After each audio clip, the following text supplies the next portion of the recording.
श्री वृंदा देवी जी कई हुई हैं। राजा कुशध्वज की कन्या तुलसी का नाम भी वृंदावन था, जिनका विवाह कृष्णांश शंखचूड़ से हुआ था। यह ब्रह्मवैवर्त पुराण में कृष्ण जन्म खंड अध्याय 17 में वर्णन में आया। जालंधर की स्त्री का भी नाम वृंदावन था। वृंदावन की अधिष्ठात्री भी वृंदा सखी हैं और एक वृंदा है महाराज केदार की कन्या। प्रायः बुद्धि यह सोचकर भ्रांत हो जाती है कि यहाँ जिन वृंदा जी का निवास है वे कौन है, इसे यहाँ स्पष्ट किया गया है।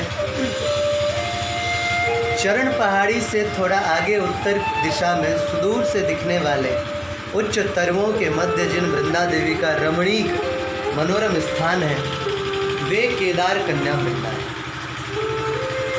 कृष्ण जन्मखंड अध्याय 86 ब्रह्मवैवर्त पुराणानुसार स्वयं श्री ठाकुर जी ने नंद जी की जिज्ञासा देखकर उन्हें यह अद्भुत कथा सुनाई।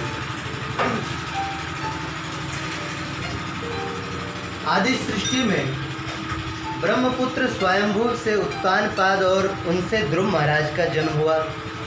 ध्रुव से नंद सावर्णी और इनके पुत्र थे महाराज केदार। यह बड़े धर्म परायण राजर्षि थे।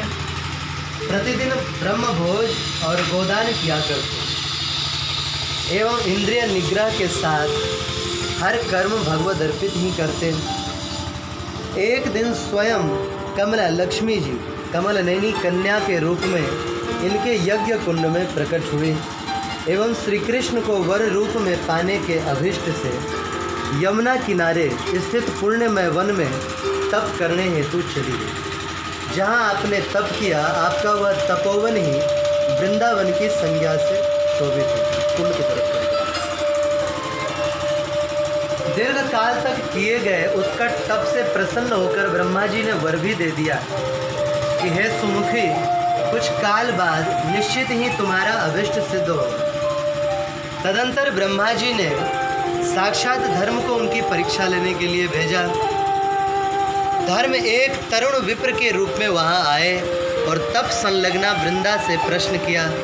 धर्म बोले, हे बाले, तुम्हारे इस उग्र तप के पीछे क्या वासना है? मैं वर देने में सक्षम, अतः कहो क्या चाहती हो? वृंदा बोली, हे विप्रश्रेष्ठ,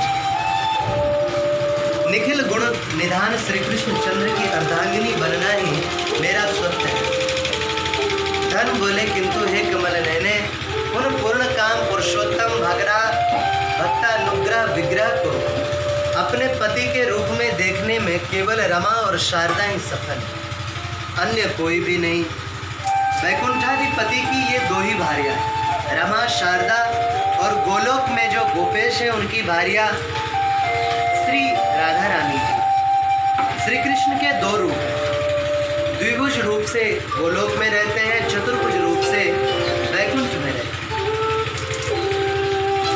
इंद्र ब्रह्मा की तो चर्चा ही छोड़ो, द्विपरार्ध की ब्रह्मा जी की आयु जिनका मात्र एक निमेष है, सनकादि भी जीवन पर्यंत उन विभु की सेवा में संलग्न रहते हैं। सहस्रमुखी शेष जी जो अरबों खरबों कल्पों तक अनवरत अहरनिश सेवा वो नाम जब करते हैं, वे प्रभु उनके लिए भी अप्राप्य हैं। फिर हे वृंदे, वे तुम्हें कैसे साध्य हो? वृंदा के सतीत्व की परीक्षा लेनी थी। अतः धर्म बोले कि जब वो ब्रह्म तुम्हारे लिए दुष्प्राप्य ही है तो तुम मुझे ही वर्ण कर लो। यह सुनते ही वृंदा कोप युक्त होकर धर्म से बोली। वृंदा बोली, व्यभिचारी अज्ञान प्रबल ब्राह्मण, मेरा धर्म मेरा रक्षक है। अगम्या से समागम का जो तूने ना सुनने योग्य प्रस्ताव मेरे सामने रखा, यह बड़ा जुगुप्सित ब्राह्मण अबद्ध होते हैं। अतः मैं तुम्हें शाप देती हूँ, क्षयो भव क्षयो भव क्षयो भव, तुम्हारा नाश हो जाए, तुम्हारा नाश हो जाए, तुम्हारा नाश हो जाए। 3 बार ऐसा कहकर जब चौथी बार कहने को उद्यत हुई तो सूर्यदेव ने आकर रोक दिया और बताया, देवी, ये तो स्वयं धर्मराज हैं, परीक्षा लेने आए थे।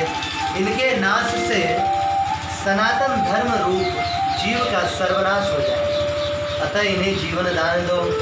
वृंदा ने प्रभु से उनके जीवित होने की प्रार्थना करी। ठाकुर जी ने धर्म भार्या मूर्ति ने भी आकर प्रभु से पति के लिए प्राण दान की प्रार्थना की। प्रभु ने वृंदा से कहा, सुंदरी, 108 युग तक तुमने कठोर तपश्चर्या की, तुम्हें दीर्घ आयु प्राप्त हुई। अब तुम अपनी आयु धर्म को देकर गोलोक को चले जाओ। 12 कल्प में हमारे प्राणेश्वरी श्री राधा जी की छाया भूता वृषभानु कुमारी तुम बनोगे। उस समय मेरे कालांश में समुद्र भूत रायण गोप से तुम्हारा पाणी ग्रहण होगा। प्रभु की यह वाणी सुनकर के वृंदा जी ने धर्म को अपनी आयु दे दी। यही वृंदा देवी युगल सरकार की प्रकट लीला का आनंद लेने हैं तो आज भी वन देवी के रूप में नंदगांव में विराज रही हैं। मंदिर के सामने आपका सुरम्य सर है जिसमें आप स्नान करती हैं। यह वृंदा देवी कुंड के नाम से विख्यात है।